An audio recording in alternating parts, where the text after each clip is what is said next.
هنيئا لإبراهيم لاح هلاله هلال بدا للناظرين جماله هلال ربيع فيه جاء محمد فتم لنا البشرى وعم نواله.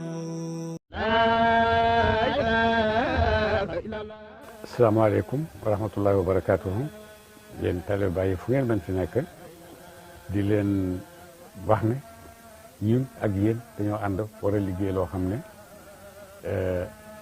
luñ bëgg a defar suñu bopp duñ ci yaakaar kenn comme lu mel ni fond bi def ak yu bëree bëri surtout àggali école bi loolu yëpp dafay dellu ci li nga xam ne suñuy bëgg-bëgg yi ñu bëgg a def pour suñu pays yi ñu bëgg a def pour taalibe yi ñu bëgg a def pour Baay yëpp bu boobaa dinañ ko def te duñ ci sonn te amul looy def di ko def ci sa yoonu sëriñ ngir yàlla te yàlla du la delloo lu ëpp loolu mu benn sikk maa ngi leen di wooyee ñëpp taalibe yëpp ñu xam ne fond bi ndigalal Baay la ndigalal Baay la maa ngi leen di xamal ne fond bi itam ndimbal la ci Baay maa ngi leen di xamal ne fond bi ndimbal la pour taalibe Baay yëpp itam gis ngeen bon ne fond bi liggéey pour dolleeku liggéey pour taxaw liggéey pour wane ne mën nga dara mën ngaa yokk dara loolu moo tax a jóg fond bi su ko defee yokk googu nag feeñu waayam yi bëri nañ am na lu mu def loo xam ne gis nañ ko école bi ci la bokk sëriñ gan yu tedd yi ñuy teral ci lañ bokk ak bibliothèque bi ñuy tabax ci la bokk ak itam yeneen ñuy gént ci tribune beeg baye beeg yooyu yëpp am na ñuy gént yoo xam ne bëgg nañ ko defaraat te dañ koy defaraat ci kaw xam-xam ci defar boo xam ne bu ànd ak jamono la bu dëppook jamono la loolu yëpp fond bi moo ko bëgg a def donc bon dimbalanteeg fond bi mooy yaa ngi dimbale sa bopp mais yaa ngi dimbale doomu adama itam doomu adama ci kanam yaa ngi koy dimbale donc dañoo bëgg xaalis bon il faut ñu joxe xaalis pour am xaalis yàlla nañu yàlla dimbale ci loolu te buñ ko defee dinañ gis barke boo xam ne géntuñ ko woon man maa leen ko wax du man maa ko wax sax waaye Baay moo ko wax moo ko wax ci ay baytu yoo xam ne def leen nii def leen nii bon di ngeen am lu ngeen foogutoon ne mun ngeen koo am te lii ci la bokk ñu ngi leen di ñaanal yàlla bu baax ñu ngi ànd ak yéen lu ngeen gis ne man war naa koo taxawee comme xalifa bu ngeen ci dellu gannaaw wax leen ma ko danaa ko taxawee ak yéen yal na yàlla barkeel fond bi yokk ko xaalis may ko xaalis bu bëree bëree bëri ba ñu bëgg a def yëpp mu def ko.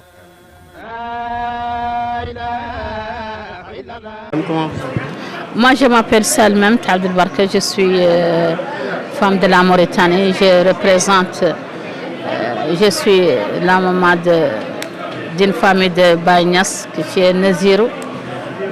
Je suis la femme de Nazirou et aussi je suis représentante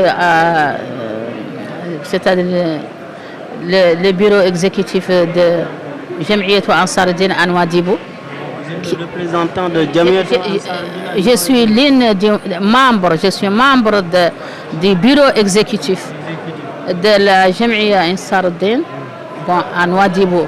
Nouadhibou, c'est la capitale économique de la Mauritanie. Voilà. Vous êtes trouvé ici. Maintenant, Quels sont les sentiments qui vous animent quand vous êtes là? je ne peux pas vous exprimer les sentiments qui m'animent parce que je ne suis animée que par les sentiments de Cheikh Ibrahim. Donc je ne peux pas réellement, je ne peux pas mettre entre parenthèses les sentiments que j'ai vus.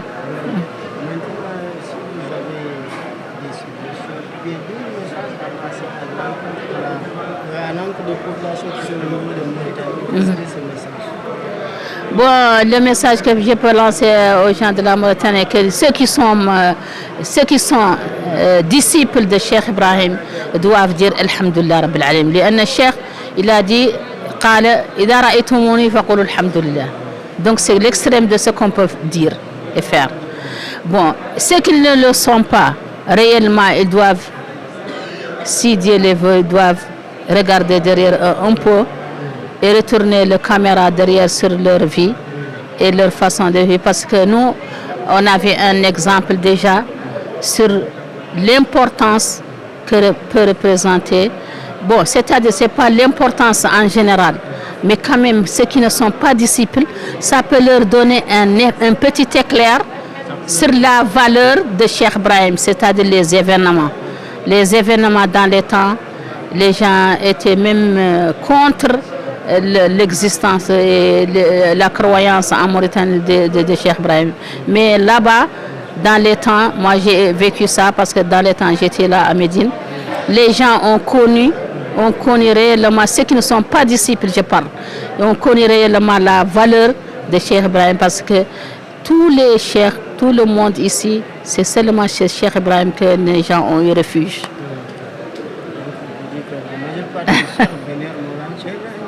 Voilà, donc ceux qui ne le sont pas, moi je ne parle pas, ceux qui sont disciples, ils ne disent que Alhamdulillah, comme ce que lui il a dit.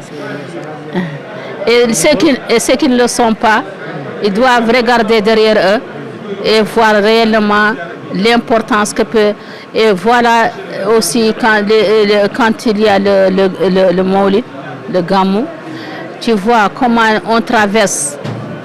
Les gens, moi je viens de Nouadhibou, il y a des gens qui viennent de fin fond, plus loin que moi, de la Mauritanie. Et ils dépassent tout le Sénégal pour venir à Kaolack, à Medina Baye.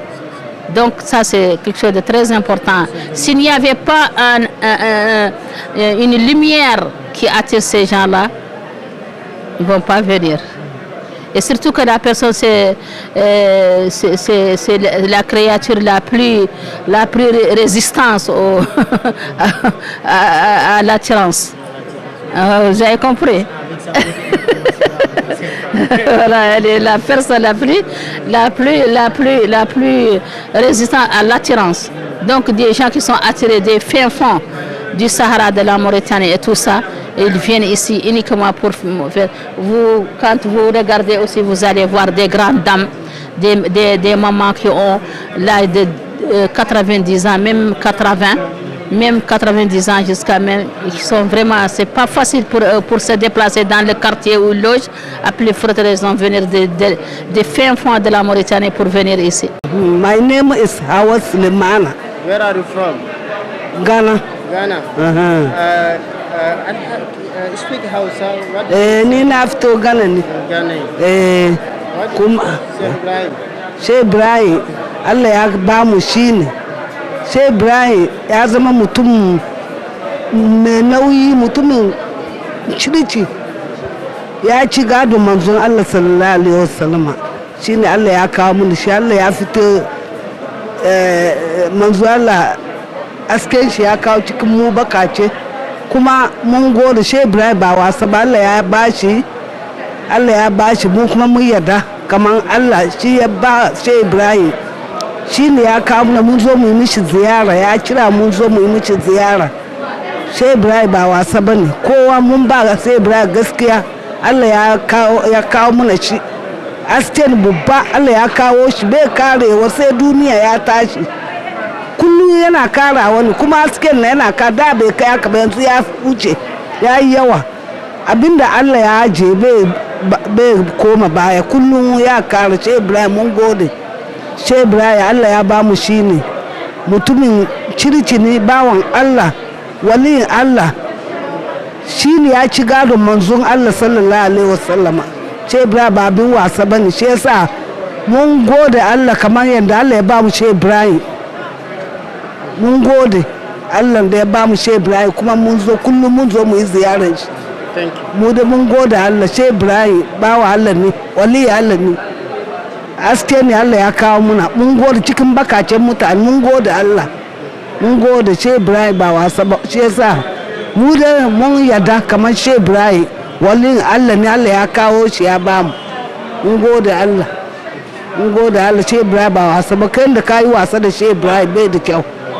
Sheikh Ibrahim wali ne, Allah ya ba mu shi, kuma ya ci gadon manzo Allah sallallahu alaihi wasallam. Ba wasa bane. That's good. Fatimata Zahra. Foba.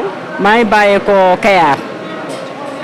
lan ngay xalaat jëmale ko ci Cheikh Ibrahima bés bu Cheikh Ibrahima kontaan rek Baye mooy suñu wasiila tey ak suba bañ naa sax keroog bi sama yaay nelawee dañ koy sikkaral di ko sikkaral ba ñu dem armeel ya ba ñu ñëw sama yaay bëgg bi mu bëgg Maulana Cheikh al Islam rek ñun ñëpp Baye mooy suñu wasiila taalibe Maulana Cheikh al Islam da ngay déggu taalibe Maulana Cheikh al Islam da ngay muñ yal nañu Baye fay ñun Baye Niass mooy suñu wasiila tey ak suba di ñaanal imam Cheikh yal na ko yàlla dolli wér ak Baba Lamine Baye di ñaanal sama tooma yal na yàlla yokk leeram tas si barkeem ci barke Maulana Cheikh al Islam daje woon nañ fi daaw yal nañ fi dajewaat ay déwén di ñaanal sama yaay yal na ko yàlla yërëm xare ko àjjana di ñaanal sama papa ñaanal samay rakk.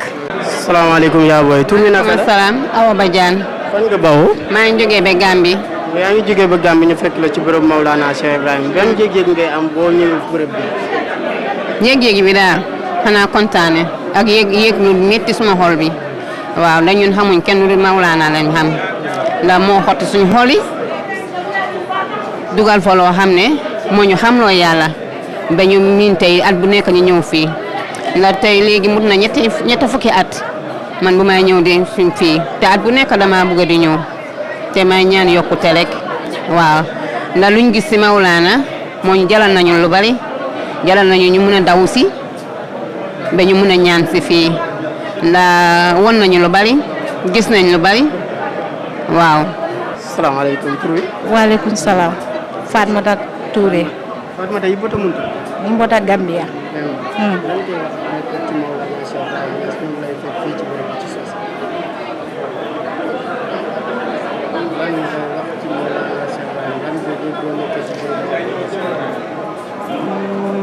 Mba tentu la mba jay la mba konton na birin nada jang duwañi ni ngon dambande bi jang ye momo je abe duwañi ni ngol la momo nata jang ikasalle ni salta ye duwayi at tala fongo yi because ata fana nita duwal la ye dula do fana bi je bita ye la hajul duwaje fo ale kay roke mbe sambat bi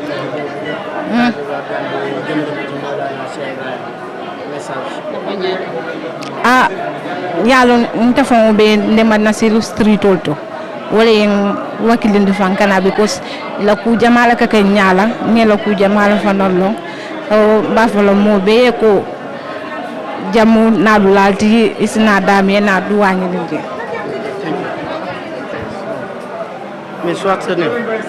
My name is Chabi Chow from Gambia. From Gambia. Yeah. So what do you think of Maulana Cheikh Ibrahima? Alhamdulillah Rabbil Alameen. We are very happy and then glad to be back again. Like every year we just come and witness and then pray and then do whatever that we want to do, saying Alhamdulillah and then big thanks to all the people around here. Yeah. So you can give me a mission from the young boy who don't know Cheikh Ibrahima in Gambia. Yeah, we just want to tell them that he was a great man and then he was doing very important things. So if we have to follow the footstep, that would be very great. Alhamdulillah. Yeah.